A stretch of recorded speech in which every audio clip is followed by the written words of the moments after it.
جب تک صفائی نہ ہو بندہ اپنے آپ کو خود آسانی میں محسوس نہیں کرتا۔ میری بات کی سمجھ آ رہی ہے آپ حضرات کو؟ جس کا بٹن ٹوٹ جاتا ہے نا محفل میں، اس کی ساری توجہ محفل پہ نہیں ہوتی، اپنے بٹن پہ ہی ہوتی، حالانکہ کوئی بھی نہیں دیکھ رہا، کسی کو پتہ بھی نہیں، لیکن وہ بار بار غور کرتا ہے کہ یار ایک بٹن میرا کام ہے، کسی کی نظر پڑے گی تو کوئی کیا سوچے گا، اور گھر جا کے بھی وہ پریشان ہوتا ہے کہ تم نے یہ کیا میرے ساتھ سلوک کیا، آج مجھے وہ والی ویسٹ کوٹ دے دی جس کے 3 بٹن ہی کوئی نہیں تھے۔ میری بات کو سمجھیے گا، یہ اور آپ جتنے مرضی بڑے ہیں، آپ اپنے آپ کو بڑا محسوس نہیں کرتے۔ کپڑے ان دھلے پڑے تھے، دھونے والے تھے، حضور گھر تشریف لے آئے۔ اللہ کے رسول صلی اللہ علیہ وسلم نے فرمایا عائشہ انہیں دھو ڈالو۔ کپڑے جب دھل جاتے ہیں تو اللہ کی تسبیح کرنے لگ جاتے ہیں، یہ جب دھل جاتے ہیں تو اللہ کی تسبیح کرتے ہیں۔ صفائی ایک بڑا ضروری کام ہے، اور نبی پاک صلی اللہ علیہ وسلم نے اس کو پسند کیا ہے۔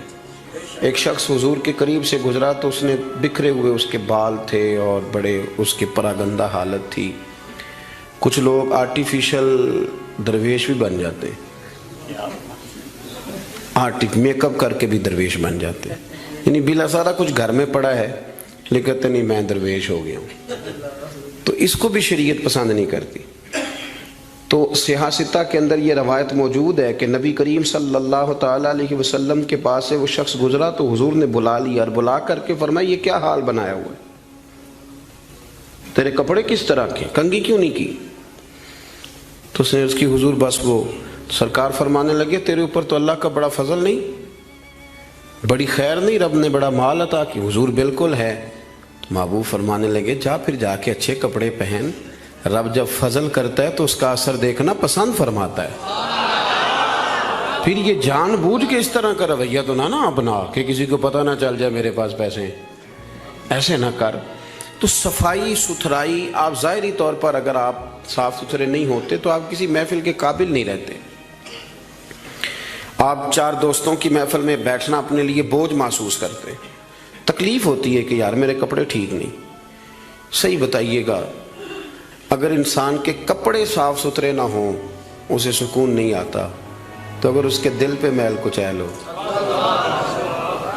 بہت سارے لوگ کہتے ہیں مجھے سکون نہیں، لیکن ہم ڈرتے ہیں نا، ہم ان کو بتا نہیں سکتے، ڈرتے ہیں۔ بے سکونی کی کچھ وجوہات ہوتی ہیں، کچھ سبب ہوتا ہے۔ آپ کے کپڑے میلے تھے تو آپ بے سکون تھے، تو اگر آپ کا دل میلا کچیلا ہے نا، روح پہ کوئی دھبا لگ گیا ہے، یہ دھبے ہوتے ہیں۔ حسد ایک دھبے کا نام ہے، عداوت ایک دھبا ہے، تکبر ایک دھبا ہے، یہ سارے دھبے ہیں۔ اور بخاری میں نبی پاک علیہ السلام نے خود فرمایا جب تم گناہ کرتے ہو تو تمہارے دل پر سیاہ نقطہ لگ جاتا ہے، تو آپ اس نقطے کی موجودگی میں سکون میں رہیں، یہ کیسے ہو سکتا ہے؟ اور گناہ کی تعریف حضور نے یہ فرمائی کہ ما حاک فی صدرک، جو تیرے سینے میں کھٹکے، جو تیرے سینے میں کھٹکے، تو پریشان ہو کہ کسی کو پتہ نہ چل جائے، تو کراہت محسوس کرے کسی کا اس پر مطلع ہونا، تو ہمارے باطن کے اندر بڑی مصیبتیں، ہم حسد کرتے ہیں، بہت سارے لوگوں سے کرتے ہیں، ماننے کو تیار نہیں ہوتے، کرتے ہیں۔ بلکہ امام غزالی رحمۃ اللہ علیہ تو فرماتے ہیں کہ حسد تو پایا ہی مالداروں اور صاحب علم لوگوں میں جاتا ہے۔ وہ کہتے ہیں غریب آدمی یا ان پڑھ بندہ تو اس دوڑ میں شامل ہی نہیں ہوتا۔ اصل مسئلہ اس بات کا نہیں ہوتا کہ میرے پاس نعمت نہیں، اصل رٹا یہ ہوتا ہے کہ میرے پاس تو ہے پر اس کے پاس نہیں ہونی چاہیے تھی، ادھر کیسے چلی گئی؟ اعلیٰ حضرت بریلوی رحمۃ اللہ علیہ نے بہت ساری کتابوں کا نچوڑ ایک جملہ ملفوظات شریف میں لکھا ہے۔ اعلیٰ حضرت فرماتے ہیں حسد کرنے والا اس بندے پر اعتراض نہیں کر رہا ہوتا، حسد کرنے والا بنیادی طور پر اللہ کی تقسیم پر اعتراض کرتا ہے، اللہ کی تقسیم پر۔ ہمارے اندر یہ میل چڑھ، اور گھروں کے اندر یہ پوری ایک دوڑ شروع ہے، دیورانی کے اندر، جیٹھانی کے اندر یہ پوری دوڑ ہے، اور ایک وقت آتا ہے کہ بھائی بھائی سے حسد کرنے لگ جاتا ہے، کیسے سکون پائے گا؟ حسد ایک آگ ہے، اور ترمذی شریف کے جو لفظ ہیں حدیث کے وہ بڑے نرالے ہیں۔ نبی پاک صلی اللہ علیہ وسلم نے فرمایا حسد نیکیوں کو یوں کھا جاتا ہے جیسے خشک لکڑی کو آگ کھا جاتی۔ یعنی وہ کھائی جاتی ہے، لکڑی کی اپنی کوئی حیثیت باقی، تھوڑی دیر پہلے وہ لکڑی تھی اور اب وہ خاک ہے، حسد کھا جاتا ہے۔ تو اور پھر مزے کی بات یہ کہ یہاں حضور نے ایک اور بھی بات بیان کی، میں حسد نیکیوں کو، کس کو کھاتا ہے؟ اس کا مطلب ہے حسد کرنے والے نیک بھی ہوتے ہیں، نیک لوگ بھی حسد، یہ سرکار نہیں فرمایا نا، حسد نیکیوں کو، اس کا مطلب ہے یہ حسد کرنے والے کچھ نہ کچھ نیک بھی ہوتے ہیں، نیکیاں بھی کرتے رہتے ہیں، حسد بھی کرتے رہتے ہیں۔ تو وہ ہوتا یہ ہے کہ وہ ساتھ ساتھ ضائع ہوتی ہے۔ حسد نہ کریں، رشک کریں، رشک کریں۔ آپ کہیں کیا بات ہے؟ جناب عائشہ صدیقہ رضی اللہ تعالیٰ عنہ فرماتی ہے میں نے ساری زندگی سیدہ خدیجہ الکبریٰ پہ رشک کیا ہے۔ کیا بات تھی اس عورت کی، ان کا رنگ بھی زیادہ گورا نہیں تھا، سرکار سے عمر بھی کچھ زیادہ تھی، 2 دفعہ پہلے نکاح بھی ہو چکا تھا، پر کیا قابل رشک بی بی ہے کہ جسے اپنی ساری حیات ظاہرہ میں میرے نبی پاک نے یاد کیا ہے۔ اب رشک کریں، کہیں کیا بات ہے، اللہ اسے دیا تو مجھے بھی دے، رشک سے۔ کنز العمال میں حدیث ہے، حضرت عائشہ صدیقہ رضی اللہ تعالیٰ عنہ فرماتی ہیں دوپہر کے وقت نبی پاک صلی اللہ علیہ وسلم کے صحابہ حضور سے ملنے نہیں آتے تھے، دوپہر کے کھانے کے بعد سرکار آرام کرتے تھے، کیلولا فرمایا کرتے تھے۔ ایک بوڑھی آ گئی ملنے، اس وقت صحابہ نہیں آتے تھے، بوڑھی آ گئی اور دروازے پہ آ کے جب اس نے اپنی آواز نکالی نہ، پوچھا کون ہے، تو اس کی آواز، کچھ آوازیں بندہ بڑا ان کا شناسا ہوتا ہے نا، وہ بڑی ذرا ٹھہر جا مؤذن میرا دل دھڑک رہا ہے، وہ کہیں کعبہ گر نہ جائے تیری شوخ اور مست اذان سے، کچھ آوازیں بندے کے کان میں پڑتی ہیں تو مزہ آتا ہے نا۔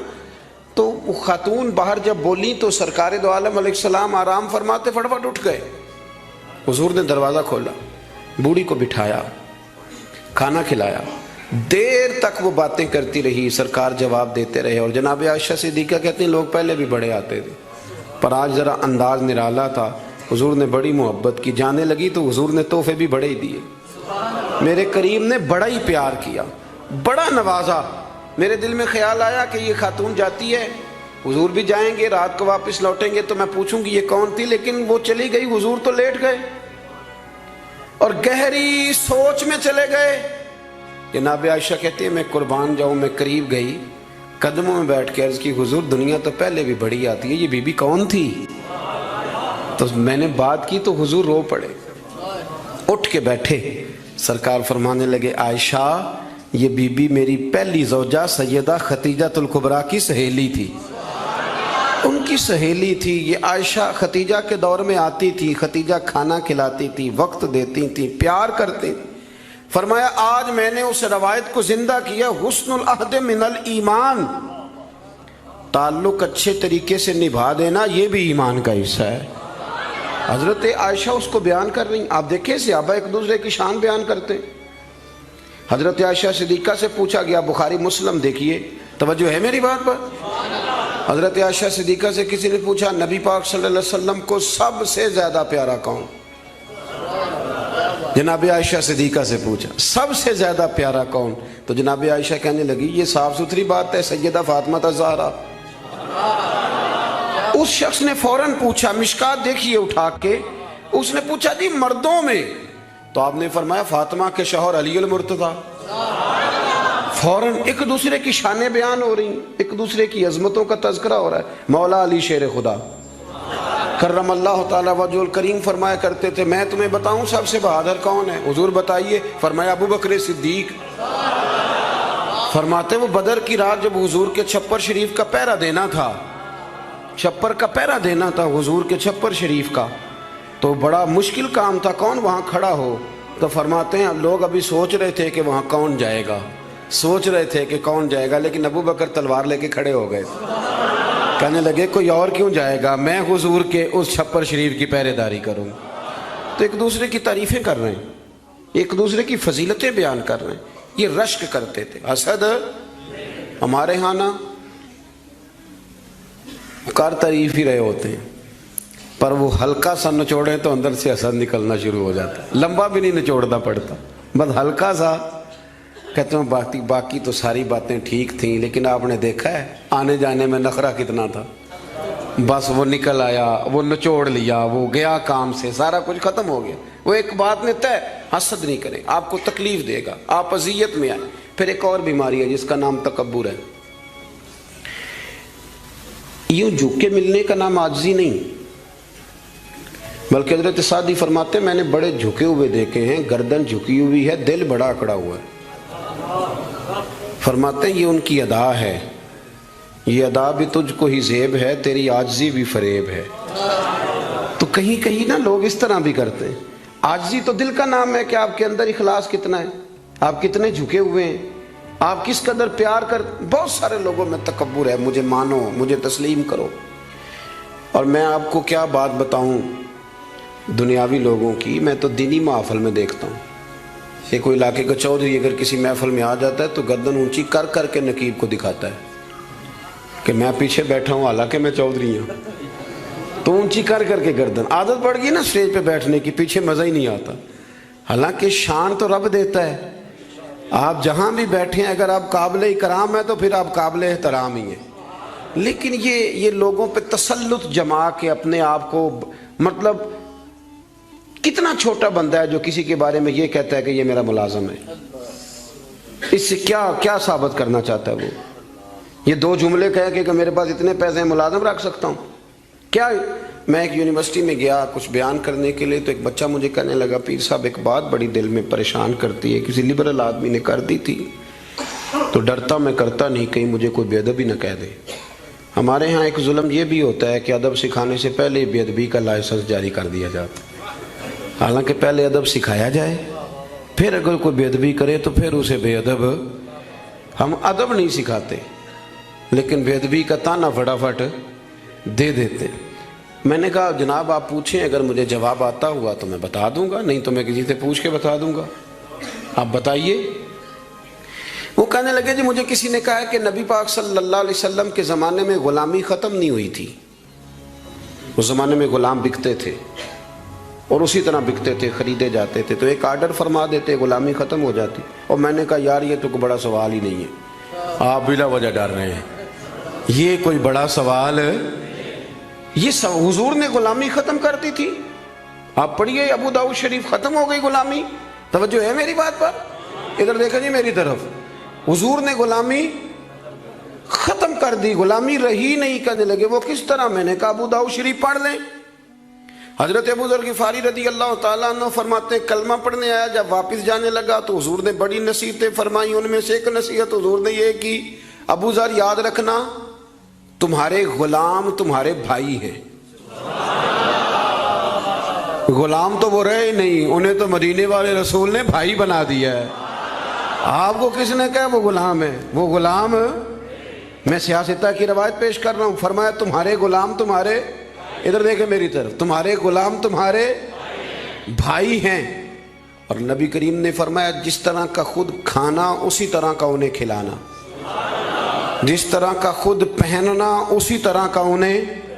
غلام غلام رہے گا جب وہ آپ کے جیسے کپڑے پہنے گا؟ آپ، وہ الگ بات ہے کہ جتنا مرضی وہ ہیومن رائٹس پہ بات کرے، انسانی حقوق کی تنظیمیں چلائے، غلام کو، ملازم کو اس طرح کی روٹی نہیں کھلاتا جس طرح کی خود کھاتا ہے، اسے اس طرح کے کپڑے پہناتا نہیں جس طرح کے خود پہنتا ہے۔ لیکن نبی پاک علیہ السلام نے یہ اعزاز فرمایا جس طرح خود کھانا اسی طرح انہیں کھلانا، جس طرح کا خود پہننا اسی طرح کا انہیں پہنانا۔ اور حدیث کا آخری جملہ یہ ہے کہ سرکار فرمانے لگے ان کی طاقت سے زیادہ ان پر بوجھ نہ ڈالنا، اور اگر کبھی انہیں کوئی ایسا کام بتاؤ جو ان کی طاقت سے زیادہ ہو تو پھر اس کام میں ان کی مدد بھی کرنا۔ مجھے بتلائیے، غلام تو غلام رہے نہیں، حضور نے تو سیٹ ہی ختم کر دی، انہیں بھائی بنا دیا ہے۔ وہ تو سیٹ ہی ختم ہو گئی، تو آپ یہ کیسے کہہ سکتے ہیں کہ غلامی ختم نہیں ہوئی؟ حضور نے تو انہیں بھائی بنا دیا۔ بھائی، ہمارے یہاں نا بڑا مزہ آتا ہے یہ کہہ کہ میرے 6 ملازم ہیں، بڑا مزہ آتا ہے، اور بڑا بندہ راضی ہوتا ہے جب وہ گاڑی میں بیٹھا ہوتا ہے تو 15 بندے آگے دوڑ رہے ہوتے ہیں، اس کو بڑا لطف آ رہا ہوتا ہے، لیکن اسے نہیں پتا کہ اس کے اندر تکبر آ گیا ہے۔ اب اس کے اندر ایک چیز پیدا ہو گئی جو اسے خراب کرے گی، وہ پھر کرسیاں ڈھونڈتا پھرے گا، اسے کہیں مزہ نہیں آئے گا۔ وہ نورانی محفل کے اندر بھی، روحانی محفل کے اندر بھی وہ تلاش کرے گا کہ کوئی مجھے جان لے، کوئی مجھے پہچان لے۔ وہ ہر جگہ پروٹوکول کا عادی ہو، اسے بیماری لگ جائے، کسی جگہ قرار نہیں پائے گا، وہ کہے گا پتہ نہیں مجھے سکون کیوں نہیں آ رہا۔ بھائی سکون تو آتا ہے چھپ جانے میں، سکون تو جاتا ہے کسی کونے میں جا کے اللہ اللہ کرنے میں، کسی کونے میں۔ بابا بلے شاہ صاحب، بابا صاحب رحمۃ اللہ علیہ فرماتے ہیں میں نے اعتکاف کبھی قصور میں نہیں کیا، اس گاؤں میں جاتا تھا جہاں مجھے جانے کوئی نہ، چلو 10 دن تو میں الگ ہو کے اللہ اللہ کر لوں۔ کہتے میں وہاں جا کے اعتکاف کرتا تھا، یہاں تو سارے ہاتھ چومنے والے تھے، اکثر کہا کرتے تھے اٹھ بلیا چلو تھے وسیے جتھے وس دینی سارے انے، اٹھ بلیا چلو تھے وسیے جتھے وس دینی سارے انے، نہ کوئی ساڈی ذات پچھانے نہ کوئی سانو منے۔ کبھی ایسی جگہ بھی تو جانا چاہیے نا۔ اور بڑے ناو سے میری طرح کے بندے بھی کہہ رہے ہوتے ہیں تسی وہ تو کونے تو آ کے میرا نام پوچھو پہنچ جاؤ گے، وہ کبھی اپنے آپ سے پوچھ تو صحیح کہ یہ تو کہاں مبتلا ہو گیا، یہ شہرت، یہ شور شرابے، یہ آنا جانا۔ مزہ تو تب ہے کہ صبح قیامت آپ کو پردوں میں ڈال کے کہہ دیا جائے کہ جا تیری پردہ پوشی کی، تیرے عیب نہیں کھولے جائیں گے، بغیر حساب جنت میں چلا جا۔ یہاں یہ شور کرنا، اپنا آپ دکھانا، اپنا آپ بتانا، یہ تو علامت تکبر ہے۔ تھوڑا سا نیچے رہیں۔ یہ ہوتا ہے کئی دفعہ کہ انسان کچھ اللہ تعالیٰ اسے وقار دے دیتا ہے تو اس کا قد اونچا ہو جائے، اس کی سیٹ اونچی ہو جائے، لیکن دل اس کا سکون میں رہے۔ امام غزالی روایت لائے ہیں، حضرت حذیفہ بن یمان رضی اللہ تعالیٰ عنہ فرماتے ہیں میں اپنے قریب محبوب علیہ السلام کے ساتھ میں سفر کر رہا تھا، گرمی کا موسم تھا، سفر کرتے کرتے ہم ایک باغ کے قریب سے گزرے تو سامنے کنواں نظر آیا۔ حضور فرمانے لگے حذیفہ یار گرمی بڑی ہے، غسل نہ کر لیں؟ میں نے کہا حضور بڑی بات ہے، کر لیں۔ کہتے ہیں سرکار کنویں کے قریب گئے تو کپڑوں سمیت غسل کرنے لگے، پھر بھی مجھے فرمایا کہ ذرا چادر نہیں تان لیتے؟ میں ذرا پسند نہیں کرتا کہ یہ گرمیوں میں ہمارے بچے جس طرح کا لباس پہنتے، یہ تہذیب کے مطابق نہیں، تہذیب کسی اور چیز کا نام ہے۔ آپ ذرا کھلا لباس پہنیں اور آپ ذرا کچھ چیزوں کو چھپائیں، آپ مہذب لگیں گے، آپ مناسب لگیں گے۔ کالی بنیان پہن کے تو گلی میں نکل جانا، گلی میں کیا گھر میں بھی بیٹیاں ہوتی ہیں، بہنیں ہوتی ہیں، کیوں اس طرح کا لباس پہنتے ہیں جو غیر مناسب محسوس ہو؟ حضرت حذیفہ بن یمان رضی اللہ تعالیٰ عنہ فرماتے ہیں حضور کپڑوں سمیت غسل فرما رہے تھے، پھر بھی مجھے فرمایا چادر تان لو۔ توجہ ہے میری بات پر؟ یہ نوجوان ذرا زیادہ غور کریں کیا عرض کر رہا ہوں۔ کہتے میں چادر تان کے کھڑا ہو گیا، حضور غسل کرنے لگے تو پانی ٹھنڈا تھا، گرمی بھی بڑی تھی، حضور کو نہ ذرا لطف آیا تو فرمانے لگے تھوڑا اور نہ نہا لوں؟ میں نے کہا حضور نہائیں۔ کہتے ہیں سرکار کو اور لطف آیا، فرمانے لگے ذرا اور نہ نہاؤں؟ میں بڑا مطمئن تھا، بڑا راضی تھا کہ مجھے نوکری کا موقع مل رہا ہے۔ کہتے ہیں ایک دو دفعہ سرکار نے فرمایا، پھر حضور بس کرنے لگے تو میں نے کہا حضور تھوڑا اور غسل فرمائیں، گرمی بڑی ہے۔ کہتے سرکار اور غسل کرنے لگے، خاصی دیر حضور نہائے، غسل فرمایا، فارغ ہو گئے نا جب، میرا کلیجہ بڑا ٹھنڈا تھا کہ میں نے نوکری کر لی۔ جب فارغ ہو گئے تو حضور مجھے فرمانے لگے چل اب تو غسل کر۔ اگر روٹی بچ جائے تو بندے ڈرائیور کو بھیج دیتے، اگر کبھی بچ جائے۔ چلیں آپ نے کون سا مجھ سے ناراض ہونے، آپ تو اپنے ہیں۔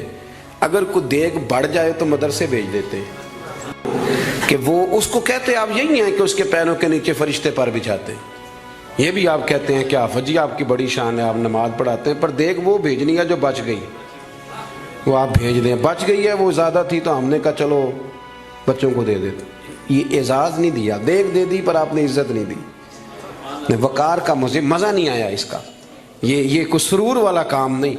میرا ایک دوست مجھے ایک دن کہنے لگا حضرت جی اگر کوئی ٹائم ملا نہ نکلا تو میں آؤں گا۔ میں کہ یار نہ آئیے دا کوئی مزہ ہے، ساڑھے کو تو ٹائم کٹ کے آنا یار، حد ہو گئی۔ تو کہے کہ میں بڑا مصروف ہوں پر آپ حکم تو کرے، میں سویرے ہی آیا۔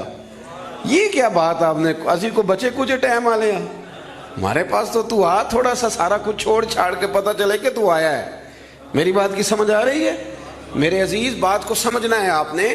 حضرت حذیفہ بن یمان رضی اللہ تعالیٰ عنہ فرماتے ہیں کہ جب حضور غسل فرما چکے تو کہنے لگے اب تو غسل کر۔ کہتے ہیں میں غسل کرنے لگا تو سرکار نے فرمایا چادر مجھے دینا، میں تان کے کھڑا ہو جاؤں، یعنی نبی کریم کی بات کر رہا ہوں۔ وہ ساری زندگی پیر صاحب نوکری کراتے رہتے ہیں، مرید پہ چڑھ جائے نا قرضہ تو کہتے ہیں اس کا ذاتی معاملہ ہے.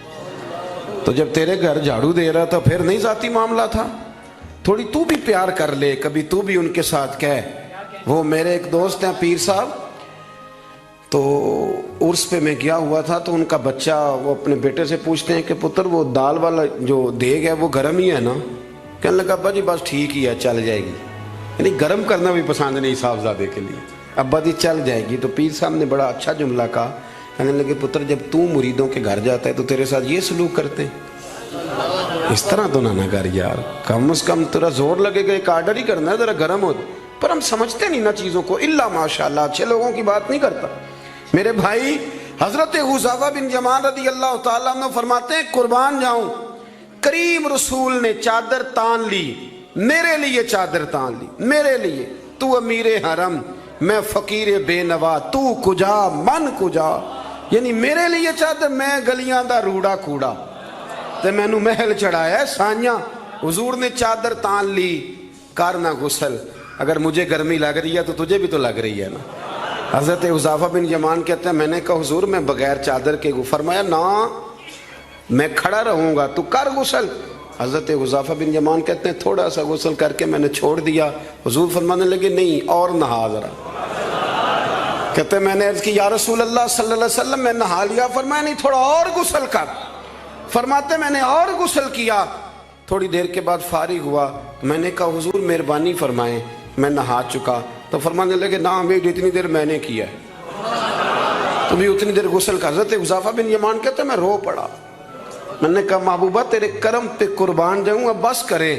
حضور میں نہا چکا ہوں. تو حضور فرمانے لگے حذیفہ گھر سے اکٹھے نکلے تھے نا، گرمی میں ایک جیسا سفر کیا ہے نا یار، تو غسل کر. مجھے اچھا لگا یار یہ کیا سٹیٹس ہم نے بنا لیا. ہم اپنوں کے بیچ بھی اسی طرح رہیں گے. ہم اپنوں کے بیچ جو ہمارے اپنے ہیں ہم ان سے بھی کبھی. میں مسجد میں بیٹھا ہوں باوضو، ابھی میں نے عشاء پڑھی ہے. کو دیانتداری سے بتاتا ہوں، میں بیمار ہو گیا تو بڑی میری ٹانگوں میں ٹائیفائڈ بخار تھا تو بڑی سخت تکلیف میری ٹانگوں میں آئی، اذیت آئی. مجھے چلا نہیں جاتا تھا، چھڑی پکڑ کے میں چلتا تھا. میری اماں جی حیات تھیں. میں نے ان سے کہہ دیا کہ بڑی ٹانگوں میں درد ہے. تو میں سو گیا، میری آنکھ کھلی تو میری ماں میری ٹانگیں دبا رہی تھی. میری ماں میری ٹانگ، اور میری جیسے آنکھ کھلی تو میں نے جھٹ سے اپنی ٹانگوں کو سمیٹا. میں نے کہا اماں جی آپ یہ کیا کر رہی ہیں؟ تو میری اماں جی نے کیا، وہ بیمار رہتی تھی شوگر تھی، کہنے لگی پتر تو نہیں میری روز دباندہ. آپ بات کو سمجھے نا. وہ وقت گزر گیا، وہ انتقال کر گئی، 8-9 سال بیت گئے، پر وہ کبھی اس وقت کو یاد کرتا ہوں تو دل ٹھنڈا ہو جاتا. ہمارا تو سٹیٹس اتنا خوفناک ہو گیا کہ ہمارے اپنے ترستے رہتے ہیں کہ چلو 2 جملے پیار کے بول دے، 2 جملے، اور کسی کے لیے بھی نہیں یار، کسی کے لیے. سیدہ طیبہ طاہرہ حضرت عائشہ صدیقہ آپ فرماتی ہیں لوگوں ہم اس رسول کے ماننے والے ہیں جو جملوں کا بھی خیال کرتے تھے. کسی کی آج انداز تکلم کس طرح کا ہے، کوئی کس طرح، اس کا بھی حضور خیال کرتے. ایک دن مجھے گھر میں بیٹھے بیٹھے فرمانے لگے عائشہ جب تو راضی ہوتی ہے تب بھی مجھے پتہ چل جاتا ہے، اور جب تو ذرا تھوڑا سا دل میں کوئی بات رکھتی ہے تو پتہ مجھے پھر بھی چل جاتا ہے. تو جناب عائشہ کہتے ہیں میں نے فٹافٹ عرض کی حضور مجھے میری ماں روئے. میں اور آپ کے فرمایا چپ کر ذرا سن تو لے، پہلے ذرا سن تو صحیح نا، ذرا سن یا رسول اللہ حکم کریں. تو محبوب فرمانے لگے کبھی کبھی کسی دوسری بیوی کے پاس ذرا وقت گزاروں تو تیرے دل میں بات تو آ ہی جاتی ہے نا، ذرا سن نا حضور حکم کریں. تو محبوب فرمانے لگے جب تو راضی ہوتی ہے نا تیرا طریقہ ہے کبھی کبھی قسم اٹھاتی ہے.